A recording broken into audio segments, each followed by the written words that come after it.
Reading my way. The bird. It is a tale that they tell softly in penny fields, when the curtains are drawn and the shapes of the night are shut out.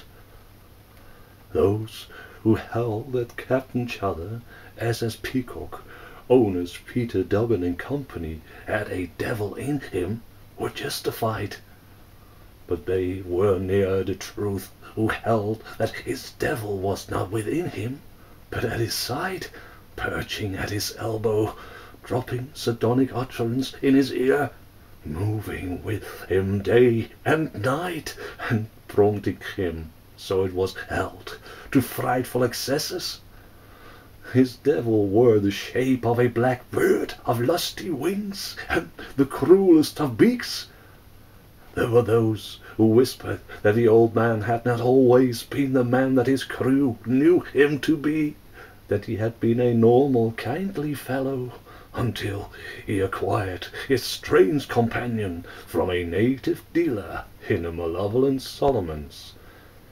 Certainly his maniac moods dated from its purchase, and there was truth in the dark hints of his men that there was something wrong with that damned bird, a kind of something you sort of felt when it looked at you or answered you back.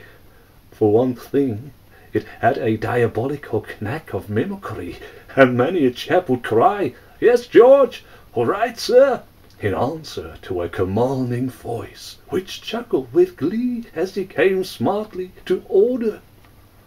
They invariably referred to it as that bloody bird, though actually it had done nothing to merit such opprobrium. When they thought it over calmly, they could think of no harm that it had done to them, nothing to arouse such loathing as every man on the boat felt towards it. It was not spiteful, it was not bad-tempered. Mostly it was in cheery mood, and would chuckle deep in the throat like the captain, and echo or answer quite pleasantly such remarks, usually rude as were addressed to it. And yet somehow there it was always there, everywhere, and in its speech they seemed to find a sinister tone which left them guessing at the meaning of its words. On one occasion the cook in the seclusion of the forecastle had remarked that he would like to wring its neck if he could get hold of it, but old Grizzled Snorter had replied that that bird couldn't be killed. There was something about that bird that, well, he betted no one wouldn't touch that bird without trouble. And a moment of panic stabbed the crowd as a voice leaped from the somber shadows of the corner. "That's the style, me old brown son. Don't try to come it with me. What?" and ceased in a spasmodic flutter of wicked black wings. That night, as the cook was ascending the companion, he was caught by a huge sea which swept across the boat from nowhere and dashed him head on below. For a week he was sick with a broken head, and throughout that week the bird would thrust its beak to the berth where he lay and chortle to him, "Get me old brown son, wring his bleeding neck. What? Waltz me around again, Willie. Round and round, round and round." That is a seaman's story. And as the air of Limehouse is thick with seaman's stories, it is not always good to believe them. But it is a widely known fact that on the last voyage the captain did have a devil with him, the foulest of all devils that possess mortal man, not the devil of slaughter, but the devil of cruelty. They were from Swatow to London, and it was noted that he was drinking heavily ashore, and he continued the game throughout the voyage. He came aboard from Swatow drunk, bringing with him a Chinese boy, also drunk. The greaser, being a big man, kicked him below, otherwise the boat in his charge would have gone there. And so he sat or sprawled in his cabin, with a rum bottle before him, and on the corner of his chair the black bird, which conversed with him, and sometimes fluttered on deck to shout orders in the frightful voice of his master, and chuckle to see them momentarily obeyed. "Yes," repeated Old Man Snorter sententiously, "I'd run 100 miles, for I try to monkey with the old man or his bloody bird. There is something about that bird. I said so before. I heard a story once about a bird out in Taiping. I heard it. It will make you sick if I tell it." Now, while the captain remained drunk in his cabin, he kept with him for company the miserable, half-starved, chinky boy whom he had brought aboard. And it would make others sick if the full dark tale were told here of what the master of the Peacock did to that boy. You may read of monstrosities in police reports, of cruelty cases, you may read old records of the Middle Ages, but the bestialities of Captain Chudder could not be told in words. His orgy of drink and delicious torture lasted till they were berthed in the Thames, and the details remain sharp and clear in the memories of those who witnessed it. At all the ceremonial horrors which were wrought in that wretched cabin, the bird was present. It jabbered to the old man. The old man jabbered back, and gave it an occasional sip of rum from his glass. And the bird would mimic the Chink's entreaties, and wag a grave claw at him as he writhed under the ritual of punishment. And when that day's ceremony was finished, it would flutter from bow to stern of the boat, its cadaverous figure stinging the shadows with shapes of fear for all aboard, perching here, perching there, simpering and whining in tune with the Chink's placid moaning. Placid, yes, outwardly, but the old man's wickedness had lighted a flame beneath that yellow skin, which nothing could quench, nothing but the floods of vengeance. Had the old man been a little more cute and a little less drunk, he might have remembered that a Chinaman does not forget.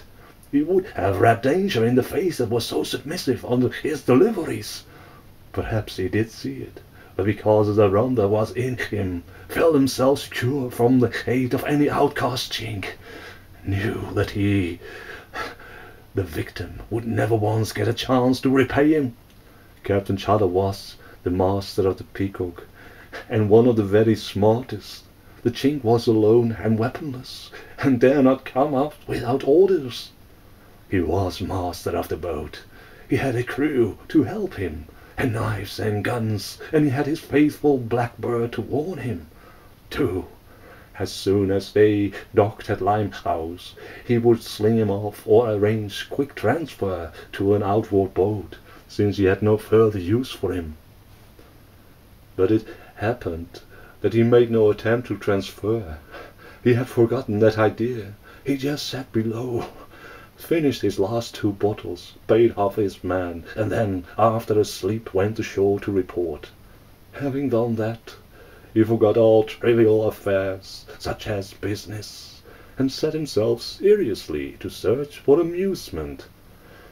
He climbed St. George's, planning a real good booze up, and the prospect that spread itself before his mind was so compelling that he did not notice a lurking black phantom that hung on his shadow. He visited the Baltic on the chance of finding an old pal or so, and meeting none, he called at a shipping office in French Church Street, where he picked up an acquaintance, and the two returned eastward to Poplar, and the phantom feet supped after them. Through the maze and glamour of the London streets and traffic the shadows slit. He dodged and danced about the captain's little cottage in Gill Street, and when he and others came out and strolled to a bar, and later to a music hall, it flitted moth-like around them. Surely, since there is no step in the world that has just the obvious stealth of the Chinaman's, he must have heard those whispering feet. Surely his path was darkened by that shadow. But no, After the music hall, he drifted to a waterside wine shop, and then with a bunch of the others went wandering. It was late.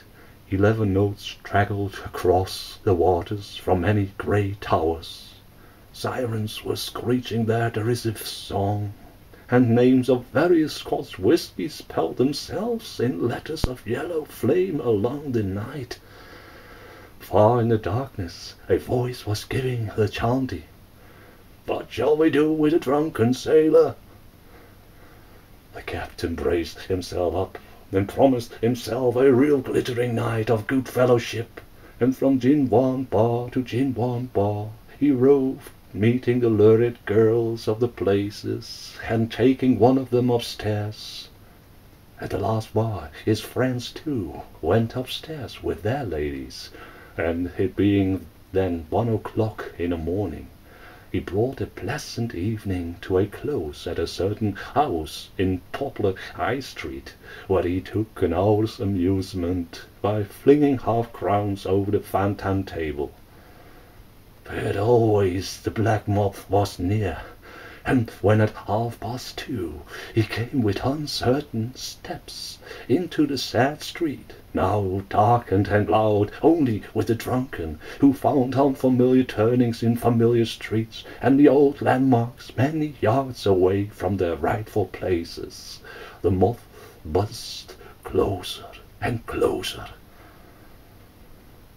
The captain talked as he went. He talked of the night he had had and the girls his hands had touched. His hard face was cracked to a meaningless smile, and he spat words at obstructive lamp-posts and curbstones, and swears dropped like toads from his lips. But at last he found his haven in Jill Street, and his hefty brother, with whom he lived when ashore, shoved him upstairs to his bedroom. He fell across the bed, and the sleep of the swinish held him fast. The grey towers were rolling 3 o'clock, and the thick darkness of the waterside covered the night like a blanket. The lamps were pale and few. The water sucked miserably at the staples of the wharves, while the measured beat of a constable's boot, sometimes the rattle of chains and blocks, mournful hoots, shudders of noise as engines butted lines of trucks at the shunting station. Captain Chother slept, breathing stertorously, mouth open, limbs heavy and nerveless. His room was deeply dark, and so little light shone on the back reaches of the Jill Street cottages that the soft raising of the window made no visible aperture. Into this blank space something rose from below, and soon it took the shape of a flat, yellow face which hung motionless, peering into the room. Then a yellow hand came through, the aperture was widened, and swiftly and silently a yellow body hauled itself up and slipped over the sill. It glided with outstretched hand from the window, and the moment it touched the bed, its feeling fingers went here and there, and it stood still, gazing upon the sleep of drunkenness. Calmly and methodically a yellow hand moved to its waist and withdrew a caress. The same hand raised the caress and held it poised. It was long, keen, and beautifully curved, but not a ray of light was in the room to fall upon it, and the yellow hand had to feel its bright blade to find whether the curve ran from or towards it. Then, with terrific force and speed, it came down. 1, 2, 3. The last breath rushed from the open lips. Captain Chother was out. The strong yellow hand withdrew the caress for the last time, wiped it on the coverlet of the bed, and replaced it in its home. The figure turned like a wraith for the window, turned for the window, and found in a moment of panic that it knew not which way to turn. It hesitated for a moment. It thought it heard a sound at the bed. It touched the coverlet and the boots of the captain. All was still. Stretching a hand to the wall, Sandy began to creep and to feel his ways along. Dark as the room was, he had found his way in, without matches or illuminant. Why could he not find his way out? Why was he afraid of something? Blank wall was all he found at first. Then his hand touched what seemed to be a picture frame. It swung and clicked, and the noise seemed to echo through the still house. He moved farther, and a sharp rattle told him that he had struck the loose handle of the door. But that was of little help. He could not use the door. He knew not what perils lay behind it. It was the window he wanted, the window. Again he heard that sound from the bed. He stepped boldly, and judged that he was standing in the middle of the room. Momentarily, a sharp shock surged over him. He prayed for matches, and something in his throat was almost crying, "The window! The window!" He seemed like an island in a sea of darkness, one man surrounded by legions of immortal, intangible enemies. His cold Chinese heart went hot with fear. The middle of the room, he judged, and took another step forward, a step which landed his chin sharply against the jutting edge of the mantel shelf over the fireplace. He jumped like a cat, and his limbs shook, for now he had lost the door and the bed, as well as the window, and had made terrible noises which might bring disaster. All sense of direction was gone. He knew not whether to go forward or backwards, or right or left. He heard the tinkle of the shunting trains, and he heard a rich voice crying something in his own tongue.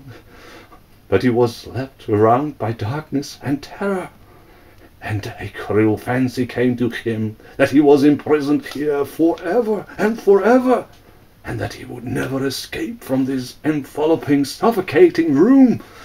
He began to think that, and then a hot iron of agony rushed down his back, as sharp and clear at his elbow came the captain's voice. "Get forward, you old damn lousy chink! Get forward, lively there! Get out of my room!" He sprang madly aside from the voice that had been the terror of his life for so many weeks, and collided with the door, realized that he had made further fearful noises, dashed away from it, and clashed into the bed, fell across it and across the warm, wet body that lay there. Every nerve in every limb of him was seared with horror at the contact, and he leaped off, kicking, biting, writhing. He leaped off and fell against a table, which tottered, and at last fell with a stupendous crash into the fender. "Lively, you damn chink!" said the captain. "Lively, I tell you! Dance, do you hear? I'll have you for this! I'll learn you something. I'll give you something with a sharp knife and a bit of hot iron, my cocky. I'll make your yellow skin crackle, you damn lousy chopstick.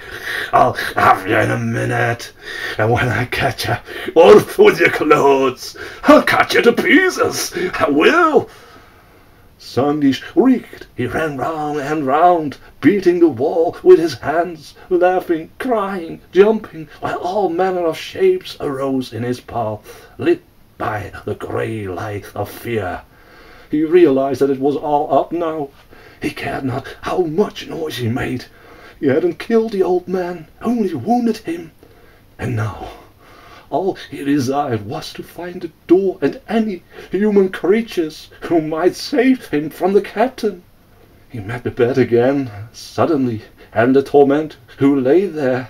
He met the upturned table and fell upon it, and he met the fireplace and the blank wall, but never the window or the door.